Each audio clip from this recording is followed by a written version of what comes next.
그리고 그들이 메시아를 얼마나 절실하게 기다립니까? 응? 그들의 역사가 얼마나 비참했습니까? 계속 포로 생활하고 억압받고 유랑 생활하고 독립국으로서 존재한 기간이 별로 없어요. 그러니 정말 빨리 메시아가 와서 우리를 구원하시고 그 구원에는 영적인 구원뿐만 아니라 실존적인 구원을 포함해서 얘기하는 거거든요. 이게 로마 압제하에서도 우리를 해방시켜 주시고, 여러분이 일제하에서 안 살아봐서 몰라요 그거. 저도 태어날 때 일제하에서 태어났지만 너무 어려서 몰라요 아무것도. 근데 그때 산 사람들 얘기를 들으면 기가 막히죠.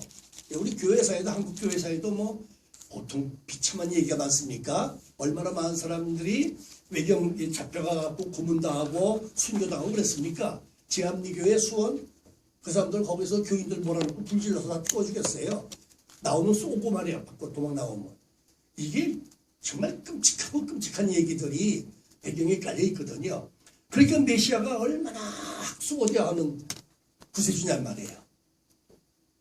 근데 예수님을 가리켜서 이제는 당신이 그리스도다라고 말할 수 있게 됐어요. 왜? 그동안 따라다녀 보니까 이 인간이 아니야 아무리 봐도. 그죠? 가나의 혼인잔치에서 물로 포도주 만드는 걸 시작으로 해가지고 뭐 문둥이 그래 깨끗해져라 깨끗해지는 이런 게 상상이나 돼요? 전 세계 의사 다 말아도 못 고칠 거 다 고쳐요 그냥. 말씀하면 죽은 사람 일어나라야. 그러니 참 당신은 사람이 아닙니다. 당신 정말 메시아입니다. 당신 정말 하나님 아들입니다. 정말 주님의 신분을 정확히 밝혀낸. 근데 그 말씀을 듣자마자 나 죽으러 간다 이래서 가서 죽는다. 사람들이 날 죽일 것이다. 참으로 그 말씀을 하신 거예요. 나는 이제 가서 죽겠다. 그래서 여기서 목숨 얘기가 참 많이 나왔어요. 이거 25절 26절 사이에 자기 목숨, 제 목숨, 자기 목숨. 그래서 네 뭐이나 목숨 그래요. 목숨이 뭐예요? 목숨은 생명과 좀 개념이 다른데 생명과 목숨을 그냥 혼동해서 써요 우리가. 그렇죠? 너 목숨이 몇 개야? 뭐 이런 식으로 혼동해 쓰는데 사실 개념을 따지면 생명은 살아있는 자체를 생명이라고 그러는 거고 목숨은 살아있는 힘을 말하는 거예요. 살아있는 힘을 포기하거나 살아있는 힘을 망가뜨리면 그게 죽음이 된 거예요. 죽음이 된 거예요. 시체가 된 거란 말이에요. 자, 그래서 제가 생각을 해보니까 제가 1981년에 1981년이 다 가들 즈음에 하나님 앞에 항복을 한 사람이거든요. 전두환 뭐 광주 사태 일어났던 그 해에 뭐 난리가 났잖아요 그때. 그 해에 그냥 빚지고 그냥 실패하고 가출해서 돌아다니고 막 그러다가 진짜 하나님 앞에 제가 항복을 한 게 1981년이에요. 그래가지고 1980년이네. 저 광주 사태는 1980년에 항복을 하고 그 가을부터 정말 하나님 앞에 엎드렸죠. 정말 기도하고 뭐 기도원 가고 금식하고 초야 다니고 뭐 정말 완전히 항복. 정말 아주 땅에 무릎 꿇고 엎드린 거예요. 두 손 받쳐 들고 엎드린 거예요. 그렇게 항복했더니 하나님이 인도해 주시더라 하는 얘기입니다. 항복하면 이기는 거예요. 끝까지 이기려고 하면 죽어야 돼요. 왜 사람은 이렇게 그 죽는 문제, 목숨 문제에 대해서 긴장하는가, 두려워하는가? 이유가 하나예요. 이유가 하나. 다른 짐승들은요, 죽음이 올 때 그냥 죽음을 받아들이는 걸로 되어 있어요. 아무렇지도 않게 받아들이는 거예요. 나 죽는구나. 나 죽을 때가 됐구나 하고 죽어주는 거예요, 그냥. 근데 사람은 안 죽으려고 온갖 방법을 다 쓰는 거예요. 그러니까 사람 세계에만 의사가 있고 약이 있고 병원이 있는 거죠. 그게 왜 그러냐면요. 그 기호학을 하는 사람 얘기에 의하면 기호학은 기원전 그리스의 철학에서부터 나오는 얘기예요. 이 학문이. 문자, 언어학을 말하는 거예요. 사람에게는 기호가 있어서 그렇다. 말이 있어서 그렇다. 문자가 있어서 그렇다. 이렇게 말해요. 사람이 죽음을 두려워하고 사람이 많이 긴장하고 사람이 그냥 초조해하고 불안해하고 불행해하고 뭐 이런 모든 요소들은 언어 때문에 그렇대요. 말 때문에 그렇대요. 말. 소리를 낼 수 있는 것 때문에 그렇대요. 사람과 사람 사이에 말로 통하는 게 생겼기 때문에 그렇게 됐다는 겁니다. 기호학에서 그렇게 봅니다. 원인을. 왜 그러냐면은 호랑이는 죽을 때 자기가 죽는 걸 모르고 죽을 때 되면 난 죽는 거구나 하고 죽는다는 거예요. 저들끼리 아유 너 임마 1년밖에 못 살아. 그 두려움이 없다는 거예요. 그 언어가 없으니까 소통이 없단 말이에요. 그런 거. 그냥 몸으로만 느끼는 거지 소리로 전달되지 않고 해석되지 않으니까 모르는 거예요. 사실 인간은요. 언어가 없고 문자가 없으면 인간은 무지무지하게 행복하게 산다는 겁니다. 지금도. 그게 있어서 우리가 불행하다는 거예요. 최근에도 뭐 SNS에다가 좀 나쁜 말 좀 올렸다고 고소를 했더니 붙들려 들어가서 재판받고 형벌받고 막 그런 얘기도 요새 막 나와서 함부로 쓰지 말라고 그러잖아요. 여러분 함부로 글 쓰면 안 돼요. 그거 저 모욕죄로 잡아가요. 큰일 나요 정말. 여태까지는 그냥 막들 했는데 이제 안 된다는 거예요. 그래서 그런 얘기가 있죠. 제가 뭐 들은 얘기인데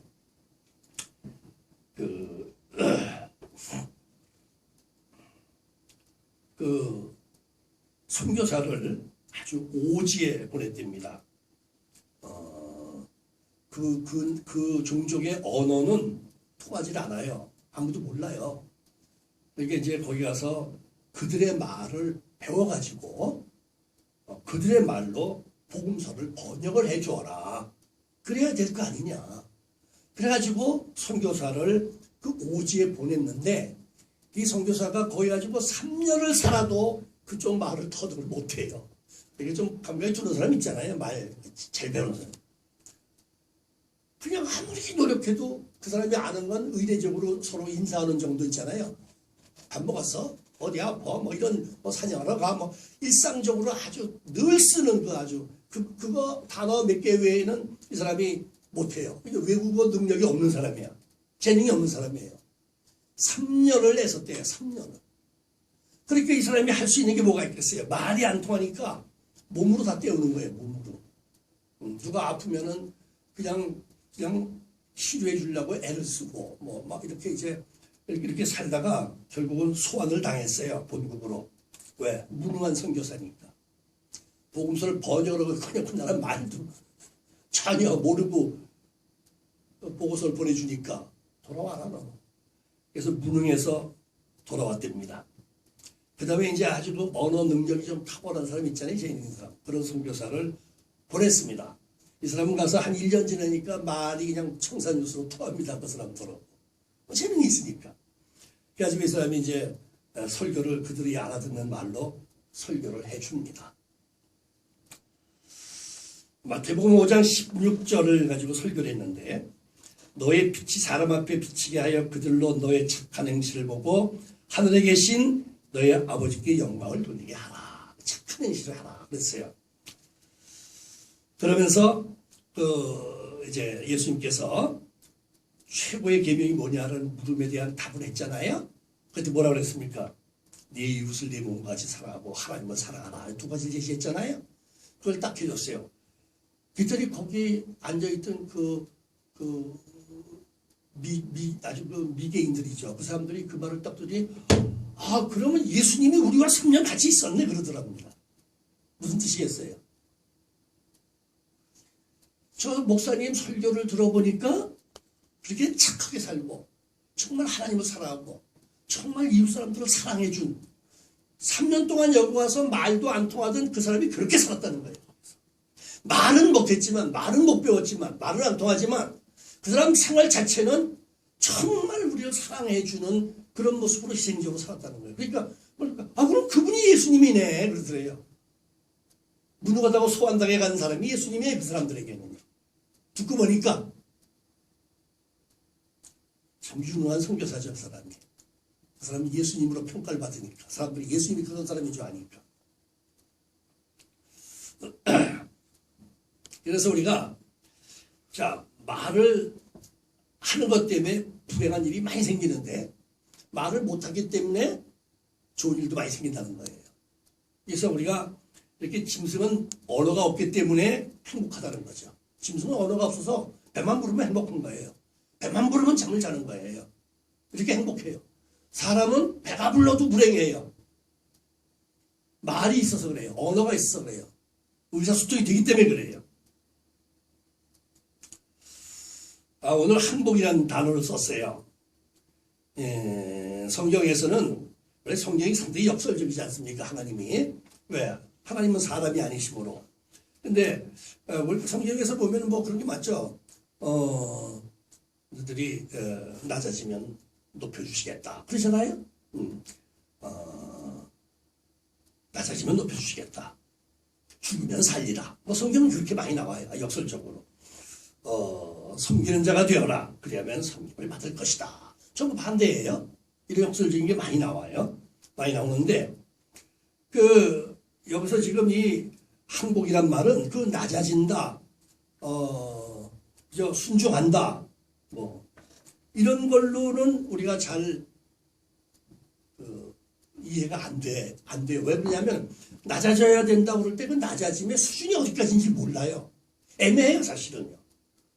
우리가 주님 앞에 낮아져야 된다고 그러잖아요. 사람들 앞에 낮아져야 된다고 그러죠. 근데 낮아지면 어디냐 이게 수준이 어디까지예요, 도대체. 그 사람마다 기준이 다른 거예요. 어떤 사람은 자기가 거기서 갑인데 내가 을처럼 행동해 주면은 낮아지는 거겠지. 그렇게 생각할 거 아닙니까? 그게 기준이 다르다는 얘기예요. 이게 애매한 거예요, 그거는요. 그래서 제가 항복이라는 극단적인 용어를 선택한 거예요. 항복이라는 것은 그냥 무릎 꿇고 그냥 두 손 다 드는 거예요. 내가 졌습니다. 그러는 거예요. 당신과 싸울 의사가 없습니다. 난 포기했습니다. 난 졌습니다. 이게 항복이에요. 전쟁을 하다가 항복을 하게 되면, 전투로다 항복을 하게 되면은, 백기를 들고 가는 겁니다. 병사시켜서 백기를 들고 적진으로 가는 겁니다. 그걸 들고. 이 백기를 들고 가는 사람은 적이 쏘면 안 됩니다. 그거는. 국제법상은 못 쏘게 돼 있어요. 그래서 전투하는 데서 쏠 수 없는 두 가지 신분이 있는데, 똑같은 부위도 백기 든 사람은 쏘는 게 아니고, 십자가 완장 의사, 간호사, 그 완장찬 군인은 쏘지 않게 돼 있어요. 국제법이에요, 이게. 그래서 이 십자가 의무병이죠, 말하자면은. 의무병은 아군만 치료하는 게 아니라 적군이 쏘줘도 치료를 해야 되는 의무가 있는 거예요. 그래서 이걸 못 쏘게 돼 있어요. 그래서, 들고 가는 거예요. 깃발을 들고. 그러면 이제 손 드는 거예요. 전쟁 끝난 거예요. 그 사람들은 포로가 되는 거예요. 항복하면 포로가 되는 거예요. 이제 그들을 이긴 사람이 이 사람들을 마음대로 하는 거예요. 자, 옛날에 그러니까 그게 50년대, 60년대 초쯤으로 제가 기억이 돼요. 50년대 말이나. 화이강의 달이라는 영화가 혹시 보신 분 있어요? 화이강의 달, 이게 1957년 작품이에요. 아주 오래된 거죠. 그 영화가 아주 명작입니다. 아카데미상을 7개나 휩쓸었어요. 특히 거기서 그 주제가 상은요, 지금도 아주 귀에 선명해요. 휘파람 부르는 거예요. 행진곡 리듬인데 휘파람으로 해요. 그리고 왜 북중에 뭐라 그래, 그 작은 북을 뭐라 그래, 스네어 드림이라고 하죠. 그 스네어 드림의 그 한쪽에는 이렇게 둘게 되어 있지만 한쪽에는 또 이렇게 철사줄 같은 걸로 이렇게 돼 있죠. 왜? 그래서 치고 그걸 치면 춤 소리가 쳐서 바로 그 악기만 써요, 거기서. 휘파람 소리와 작은 드럼이요. 저거 소리만 치는 거예요. 그래서 경쾌한 행진곡이에요. 뭐. 지금 제가 다 기억해요, 그 노래를. 그게 아주 유명. 포로 얘기로는 그 영화가 아주 절정이 있는 거예요, 작품이. 영국군이 굉장히 많은 숫자가 일본군에게 포로가 되는 거예요. 미군도 일부가 포로가 돼요. 그래서 영국군과 미군이 포로가 되어서 그 파이가 어디냐면 저 태국 북부의 버마와 국경 지역에 있는 데예요. 거기 그 버마와 태국의 국경 지역에 파이강이라는 강이 흐르는데 그 강을 연결하는 다리를 놓는 공사를 포로들을 시켜서 하는 겁니다. 그 영화에서. 그래서 포로를 시켜서 가봤죠, 우리가. 그죠? 우리 이 목사님도 가고 우리 정장님도 가봤어요. 우리 고등학교에서 거기를 갔었어요. 파이강에 가서 거기 그 다리로 기차 타고 지나가 봤어요. 근데 그 다리를 일본군이 놓음으로써 일본군이 버마와 태국을 왔다 갔다 하면서 전투로 하기가 아주 유리해지는 아주 좋은 조건이었는데 그 다리를 놓는 것은 거의 죽음을 방불케 하는 다리예요. 아주 협곡에 다리 놓기가 무지하게 위험스러운 데예요. 그걸 갖다 영국군과 미군 포로를 시켜서 그걸 하는 거예요. 작업을 하는 거예요. 하다가 떨어져 죽기도 하고 뭐. 많이 아주. 그래서 그걸 다 놨습니다. 포로로 잡혔으니까 싸우다가 우리가 도저히 적을 이길 수가 없다. 당할 수가 없다. 그래서 우리가 포기한다. 태백길 들었으니까 그때부터는 자기의 신분이나 자기의 의지나 자기의 선택이나 이런 거는 존재하지 않는 거예요. 우리를 포로 잡고 있는 적군이 우리 주인 되는 거예요. 그래서 싫고 좋고 선택이 없이 화란 대로 하는 거예요. 그 힘든 다리 놓기, 그 작업하다 막 떨어져 죽고 막 그러는 그 험악한 그 공사를 이 사람들이 하는 거예요. 근데 이걸 해주면은요, 일본이 점점 더 동남아로 확장해 나갈 수 있는 통로 만들어주는 역할이에요. 그러니 이거 정말 아주 굉장히 괴로운 일이죠. 작업하는 것도 괴롭고 이게 돼도 괴로운 거예요. 엄청난 손해를 보게 돼 있어요. 아군 입장에서는요. 연합군 입장에서는요. 그런데 그거를 다 놓습니다. 포로들이 다 놓습니다. 다 놓고 나서 마지막 판에 TNT로 폭발시켜서 없애버리는 겁니다. 얼마나 멋있는 거예요. 보세요. 포로니까 안 할 수 없잖아요. 근데 이게 있으면 일본군이 너무 유익하니까 없애버리지 않고 TNT 설치해가지고 폭파시켜서 없애버리는 걸로 끝이 나요. 아주 멋있는 영화예요. 이 포로를 그냥 하라는 대로 해야 되는 거죠. 완전히 항복권 상태를 말하는 거예요. 기독교는 아주 항복해라. 정말 그냥 간단히 말하면 낮아져라가 아니라 하나님 앞에 항복해라 이렇게 되어 있는 겁니다. 항복해라. 잠언 29장 23절에 사람이 교만하면 낮아지게 된다. 하나님이 낮춰주신다는 거죠. 그러니까 하나님 앞에 항복해라 그러는 거예요. 누가복음 14장 11절에도 무릇 자기를 높이는 자는 낮아지고 스스로 높이면 하나님이 낮추세요. 그렇게.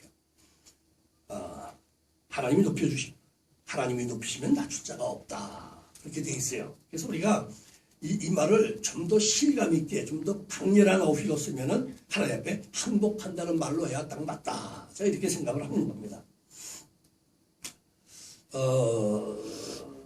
하나님과 우리가 계속 싸우고 신앙생활을 하는 사람들이요. 하나님과 자꾸만 등지고 살고 있어요. 사실은.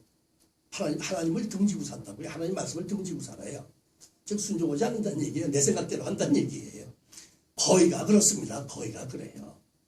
여러분 다 우리가 스스로 한번 생각해 보세요. 내가 정말 하나님 앞에 항복권 자세로 하나님 허락한 대로 하고 있나? 아니면 내가 내 생각대로 내 방법대로 내가 아는 대로 내가 생각하는 그 합리적인 걸 추구하고 있잖아. 한번 생각해 보세요. 우리는 항복한 것 같은데 항복 하나도 안 한 상태로 사는 거예요. 왜? 항복이란 말을 쓰자고 낮아져라 그러니까 이게 낮아졌다고 생각하는 거예요. 전에 나에 비해서 나 예수 믿은 지금의 나 은혜 받은 나는 지금 많이 낮아졌다라고 생각한다는 얘기예요. 자기 주관적인 판단 기준이에요. 그거는. 근데 하나님이 원하시는 것은 완전히 항복하는 거예요. 항복하는 거. 그래서 하나님 앞에서 백길 들어야 된다는 얘기예요. 나 이제 죽었습니다 해야 된다는 얘기예요. 목숨이에요. 목숨 그래서. 나 죽었습니다 해야 된다는 얘기예요.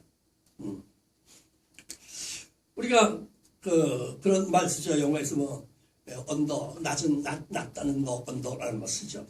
언더그라운드는 지하 아니에요. 언더스탠드 그러죠? 이해했어? 알아들었어? 그러죠? 거기 왜 알아듣고 이해하고 알겠다 그러는데 왜 낮아진다는 말이 들어가야 됩니까? 왜 언더라는 말이 왜 들어갑니까? 영어에서. 뭐겠어요?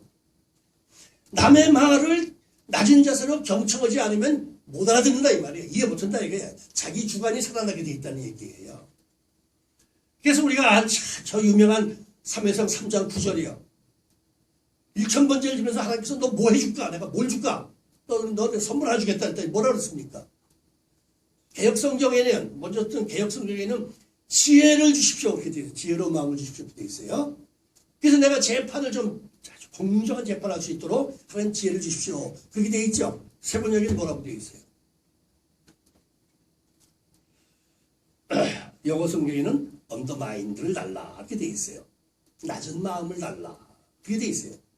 지혜를 달라고 한 게 아니라 낮은 마음을 달라요.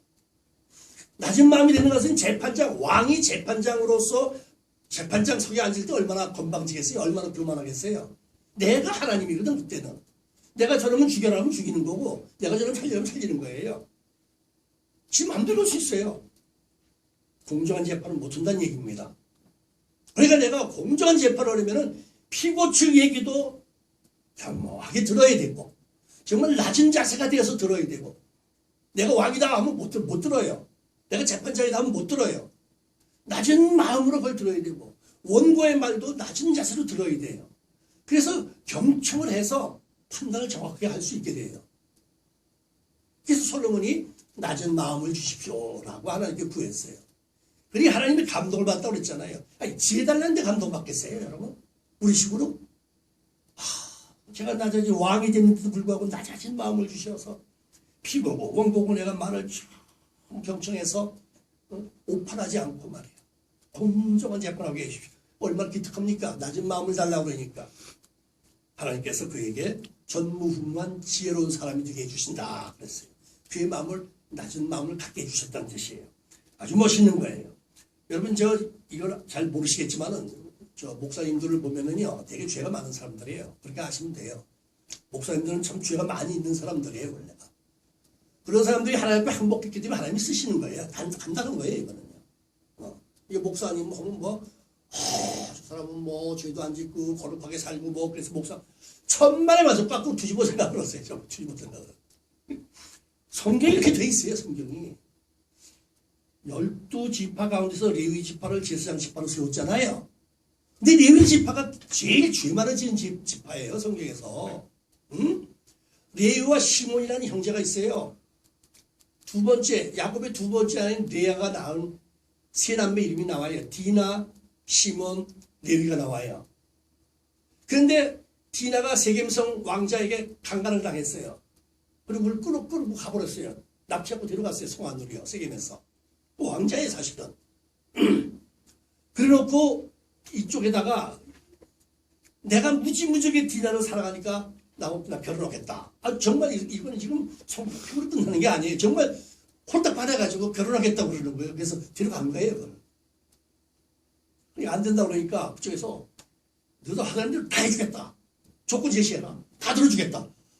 파격적으로 나와요, 파격적으로. 그 아버지, 맞으면 송주 아니에요, 왕. 그 사람도 그래, 내 아들과 결혼만 시켜라. 그럼 내가 너들 해달라는 대로 다 해주겠다. 그렇게 해요. 땅을 달라면 땅을 주고 말이야. 초목질 달라면 초목질 주고 다 해주겠다. 이런 수시 많은 일이 어디 있어요? 딸 하나 주고 그냥 수시 받는 거예요. 지금 야곱에게 딸이 디나 하나예요. 이름이 안 나왔지 몇십 명인지 몰라요. 남자가 12이면 딸은 12해요, 최소한. 그 중에 딸 하나 주고서 땅도 얻고 말이야. 여러 가지, 그죠? 협상을 해서 평화롭게, 세겜성과 같이 살면 얼마나 좋습니까? 그런데 그 조건을 받아들인다 하면서 시몬과 레위가 어떻게 했냐면은 할례를 받아라, 이놈들아. 너들 할례를 하면 결혼시켜주겠다. 우리 할례 받지 않은 족속과는 결혼 안 한다. 유대인 전부 할례 있잖아요, 히브리인들은요. 그래서 이제 하려는 방법도 다 알려줬겠지. 그래서 언제 해라 했더니 허전대로 하겠다. 왕이 어제 온 백성에게 할례 명령을 내렸습니다. 그래서 왕과 왕자를 비롯해서 그 성 안의 남자들 몽땅 할례를 했습니다. 지금처럼 위생적이었겠어요? 잘 되는 메스로, 그죠? 병원에서 그냥 무슨 돌 갈아가지고 무슨 칼, 비위생이고 수동약이 있어. 그걸로 전부 표피를 잘라냈으니 이게 염증이 생겨가지고 한 3일째 해야 되는 날은 무지무지하게 아프다는 겁니다, 이거. 안 믿어지면 해보세요, 그렇게. 그래가지고 이제 아파서 죽는다고 어기적거리고 다닐 때 한죽을 다 죽여버렸습니다. 다 죽여버렸어요. 그리고 짐승 다 뺏어갔어요. 소 뒷다리 심줄 다 끊어버렸어요. 뭡니까 이게? 얼마나 잔인한 겁니까? 응? 그리고 전부 노략질 해갔어요. 재물들 막 뺏어갔어요. 여자들도 막 뺏어갔어요. 그냥 완전히 약탈자가 되어버렸어요. 아주 악했어요. 그래서 야곱이 죽을 때쯤 돼가지고 12아들을 불러놓고 마지막 기도해 주는 장면이 창세기 49장에 나오거든요. 거기에 한번 내용을 들어보세요. 뭐라고 되어 있나?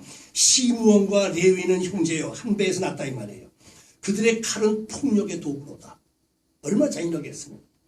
그들의 분노대로 사람을 죽이고 그냥 막 무자비게 그들의 혈기대로 소의 발목 힘줄을 끊었습니다. 이런 야만스러운 짓을 했다는 얘기예요. 레위가 한 짓이에요. 그 분노가 혹독하니 저주를 받을 것이요, 분기가 맹렬하니 저주를 받을 것이다. 내가 그들을 야곱 중에서 나누며 이스라엘 중에서 흩으리로다. 내쫓아버리겠다고 그랬어요. 하도 화가 나가지고. 아버지가 아주 그것 때문에 아주 혼쭐이 났어요. 그래서 도망간 거예요, 거기서. 그래갖고 죽을 때쯤 돼서도 그걸 기억하고 그렇게 저주스러운 기도를 해줍니다. 그런데 레위 지파가 제사장 지파가 됩니다. 왜 그랬을까요? 왜 레위 지파가 제사장 지파가 돼요? 왜 레위 지파에게 제사를 맡겨요? 왜 레위 지파에게 죄 있는 사람들을 대신해서 짐승을 올려서 죄를 사해주는 그런 역할을 맡깁니까? 그거는 비교적 죄가 없는 사람을 시켜주지 않아요? 저 같으면 제가 하나님은 요셉을 시켜요. 아, 요셉 얼마나 착해요. 아, 이 친구는 법 없어 살 사람이에요. 책임감 강하고 성실하고, 예? 총명하고 지혜롭고 순종형이고, 아, 그런 사람을 제사장 지파로 세우면은 합리적이에요. 인간의 기준을 볼 때는. 근데 야곱이 그토록 저주를 해야 된 그 레위 그 아들의 자녀들, 자식들, 아들들이 제사장 지파가 되어서 제사를 지내는 일을 시킵니다. 그러니까 목사는 죄가 많이 진 사람이 하나님 앞에 항복을 딱 해버리니까 그때부터 하나님이 쓰시는 거다 이렇게 생각하시면 돼요. 하나님이 쓰시는 거예요. 그래서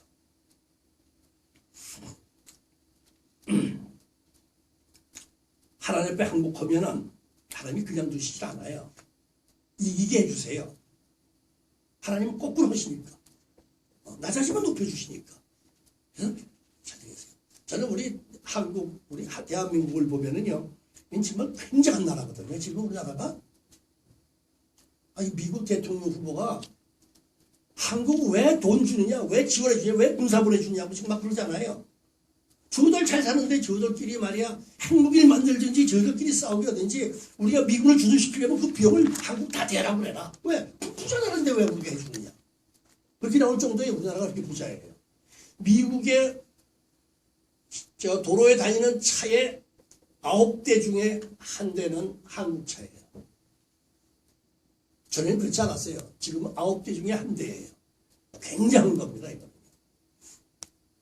한국이 왜 이렇게 커졌는가? 전 그렇게 생각합니다. 36년간 일제치하에서 우리가 신음을 했고 다 뺏겼고, 여러분 그들이 무기를 만들기 위해서 교회 종탑에 있는 종까지 뺏어갔어요. 무기 만들려고요. 다 뺏어갔어요. 다. 보물 다 뺏어갔어요.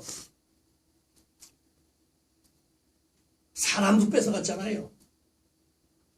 지금도 그때 그들이 납치해간 여자들, 성노예 된 여자들, 일본군 노예된 여자들, 지금도 그 비극은 진행 중이에요. 지금도 살아있어요. 그거는요. 얼마나 못되고 얼마나 악했는지 몰라요. 막 죽였어요. 신사참배 안 하면은 감옥에다 집어넣고 그렇게 악랄하게 굴었어요. 그러다가 그들이 손을 항복을 했단 말이에요. 연합군에게. 항복을 했어요. 항복, 일본이. 항복을 딱 해버렸는데 이제 좀 뭐 좀 살아보려고 했는데 전쟁이 3년 만에 일어났어요. 이게 지금 벼락 맞은 거예요. 불과 3년 아직 회복도 안 됐어요. 우리는요. 우리는 아직 잡붙였다니 거지예요. 아직 수준이. 그런데 거기다가 북한군이 1950년 6월 25일 날 새벽 4시에 그때는 38선이라고 했어요. 38선을 넘어서 진격해 왔어요. 저는 그때 소년 시절을 겪었기 때문에 서울 거리를 너무 잘 압니다. 저는 피난도 다녀봤고 피난 가다가 한강에 빠져 죽을 뻔도 해봤고, 그래서 제가 정확히 기억합니다. 서울 시내에요. 아무것도 없었습니다. 2층, 3층쯤 되는 건물은 다 부서졌습니다. 전봇대가 똑바로 서 있는 게 한 개도 없었습니다. 전기가 어디 있습니까? 대한민국에 차가 어디 있습니까, 그때? 일본군이 써먹다가 버리고 간 차들이 아주 그냥 고물 트럭들 타고 다닙니다, 당시. 남은 게 아무것도 없었어요. 도로, 교량, 철도 다 파괴됐습니다. 6.25 3년 동안에. 우리는 전혀 살 수 있는 조건을 갖추고 있지 못했습니다. 이게 3년의 전쟁으로 생긴 폐허입니다. 그래서 대한민국 전체가 폐허가 됐고요. 도시는 완전 폐허가 됐습니다. 그때는 차가 없어서 걸어 다녔거든요. 제가 요 삼성교 있는데 삼성동 쪽에 사면서 저 가려면요. 낙산이라고 산이 있어요.